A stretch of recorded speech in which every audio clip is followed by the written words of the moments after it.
Here we go.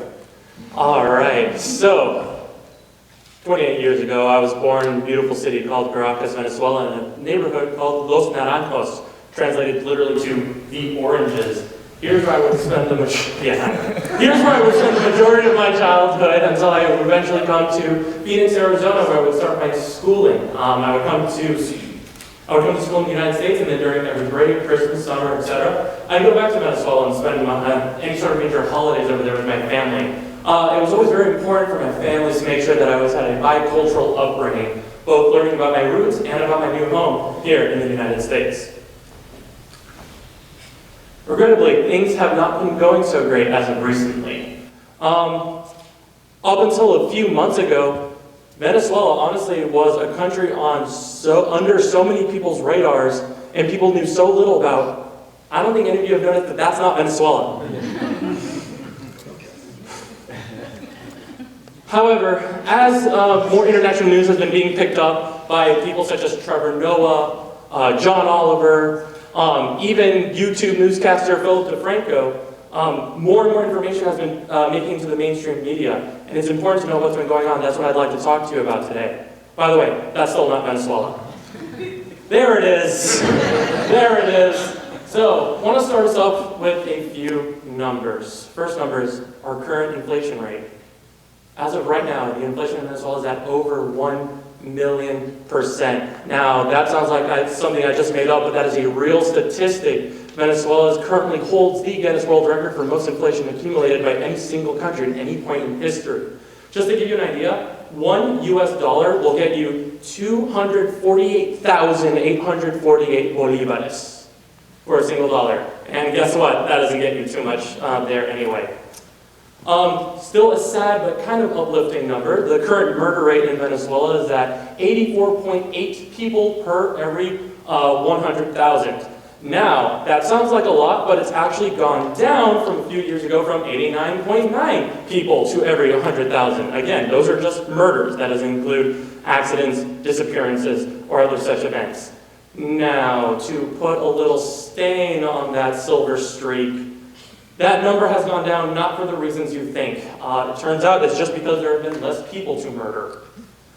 Since 2012, over 4 million Venezuelans have left the country in what's known as the Great Exodus, El Gran Éxodo de Venezuela. They've been immigrating to such countries such as the United States, Canada, Mexico, Spain, Colombia, Brazil, quite a few in China, Russia, Australia, anywhere where they can find a decent foothold to set established life for themselves. Now, not only is this just a mass number of people leaving, but what's been happening with it is also a brain drain, which if you're not familiar with that term, it's basically when a mass group of people leave, they're also taking the more intelligent members of the community, the doctors, the engineers, the lawyers, writers, anything that requires advanced education. And we will see the consequences of that brain drain a little later. Now, our current president is, when I say our, I mean Venezuela, Nicolas Maduro. Now, I could spend an entire TED talk talking about his administration, but I wanted to talk about one specific event that happened in 2017. Now, in 2017, much like the United States, Venezuela has three major branches of government. We have something called the Asamblea Nacional, the National Assembly, and it basically serves as Venezuela's Congress. Now, in 2017, Nicolas Maduro tried to get rid of the National Assembly completely, legally, because it was the only branch of government that still held any opposition against his administration. Luckily, they fought back, the referendum did not pass, and the National Assembly was able to maintain its opposition against Maduro. Otherwise, all three major branches would have been controlled by Maduro, and his power would never have been able to be contested. Now, that victory would then start a chain of events that would lead to the rise of this man, Juan Guaido, who recently declared himself as the interim president of Venezuela. Now, this may sound kind of scary, however, there is actually an article in the Venezuelan Constitution that says if the powers that be are seen to be unfit to rule the people, those on the other side may declare somebody to be interim president until fair elections can be held. Juan Guaido, more or less unknown politician in Venezuelan politics until all this, was a civil engineer before he became head of the opposition party and did in fact serve in the National Assembly for a while. He has come out, become interim president, and is currently work to get Maduro out of power. Now, the biggest obstacle he has faced up to this point is the military, the strong arm of any government. He has gone on YouTube and has pleaded with the military saying, please, our people are starving to death, which they are. Our people are dying on the streets, which they are. They can't get any help, which they can't. If you declare yourself against Maduro and help me take him out, I will personally see to it that whoever takes power, whether it's myself or someone else, because again, he wants an election. He doesn't just want to become president. He wants to go through the proper process when Maduro is out. That no, they can't be held accountable for their actions if it leads to the ousting of Maduro. That has yet to happen. However, Guaido isn't just seeing support within the Venezuelan people. Lots of other countries have come out and openly declared support for Guaido. Some of the bigger players, United States, Canada, most of South America, lots of Central America. Mexico has decided to remain on the fence and has not taken an official stance either way. Australia, and the overwhelming majority of the UK with some exceptions. Now, the countries in red are those that are still in support of Maduro. The two biggest, most influential and powerful players being Russia and China, both with enormous economic interests in the Maduro administration. And by economic interest, I mean Venezuela's top producing, most expensive, most important export, oil. Venezuela has the largest reserves of crude oil in the world. More than Saudi Arabia, more than Alaska, anywhere. Number one, Venezuela. Now, what happens when your country only has one major export is that once the price of that starts falling, which is what happened, money stops coming in, which doesn't allow you to import the things that you and your people need, which has been one of the principal causes of food and medicine shortages, leading to these increased oustings. As of recently, the Trump administration has come out saying that they were going to place harsher U.S. economic sanctions on the exports of Venezuelan oil. Now, the New York Times predicts that as time goes by, this will see a decrease in the Venezuelan economy of roughly 40%. And as of a couple days ago, actually, CNN reports that last week was the first week that the United States did not buy a single barrel of Venezuelan oil. This has not happened since 1973. It's only week one, so we'll start to see if this in fact does help Maduro get out by affecting his purse strings, or will it only embolden his international allies to support him further? Again, meaning Russia and China. The United States has tried to send humanitarian aid, and while some of it has gone through, a lot of it has been stuck in the Colombian border. This is actually an aerial shot of some crude blockades that men under Maduro's instruction have set up to make sure that aid physically does not get into the city of Caracas, which presents a whole other unique humanitarian crisis in the sense that, my apologies, in the sense that if you want to help, it becomes more and more difficult to do so because Maduro sees this humanitarian aid as a Trojan horse of sorts. Those are his words, not mine. So, aid can't get in, the people continue to suffer.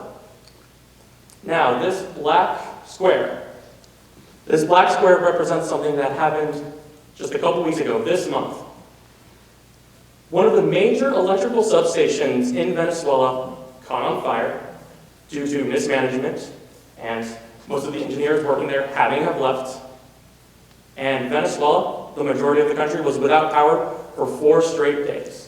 This particular substation provided electricity to 4 of every 5 Venezuelans in the entire country. There are some photographs taken by the International Space Station, which I have not been able to obtain regrettably, in which you can see South America at night, and Venezuela is perpetually darker than everything else around it. 4 days. Now, of course, you can think about it in our modern conveniences like no chargers, no phones, none of this beautiful theater lighting, this computer, this clicker, etc. But what happens to things that need to be refrigerated in 4 days without refrigeration? What happens to medicine that needs to be maintained at a certain temperature after 4 days with no refrigeration? They were already starting with low of this stuff as it is and lost a ton more because of this power outage. As of now, power has been restored and repairs have been made, but who knows how long those will last.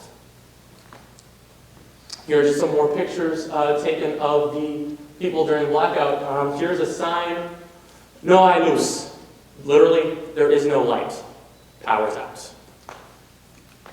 Now, what can we do to help? Now, before I talk about these organizations, for complete transparency's sake, I do want to say that I have no personal stake in any of these organizations. These are all just done by my own research.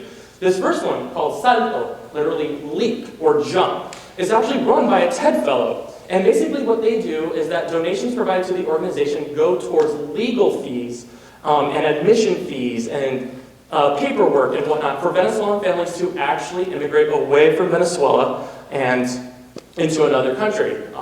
They've helped over 20 entire families move out, and I find it a great cause in order to give Venezuelan families a chance at a better life somewhere else through completely legal and proper means. Two more organizations that I found worthy of your attention and your help.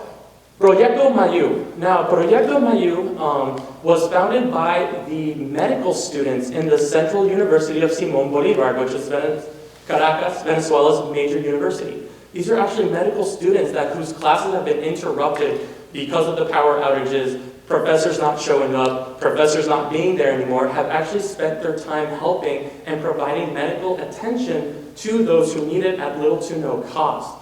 Money towards them would go to these students to get more supplies as well as helping them out as well. And finally, Cuatro por Venezuela Foundation, literally for Venezuela. Run by 4 Venezuelan women who since then moved to Florida. They actually collect donations here and send them straight to individuals in Venezuela, kind of circumventing other major organizations that could be stopped by Maduro's efforts. Caracas, Venezuela was once considered to be the Paris of South America. It was once the cornerstone of culture, art, fashion, furniture design of all things, but it has lost all sense of that glory. And it's a shame, because the country is a beautiful place, home to all sorts of wildlife, the world's tallest waterfall. So maybe, as Venezuelan scholar and Desorden Público said, los que se quedan, los que se van, algún día volverán. Those who have left and those who will return, one day we will return. Thank you.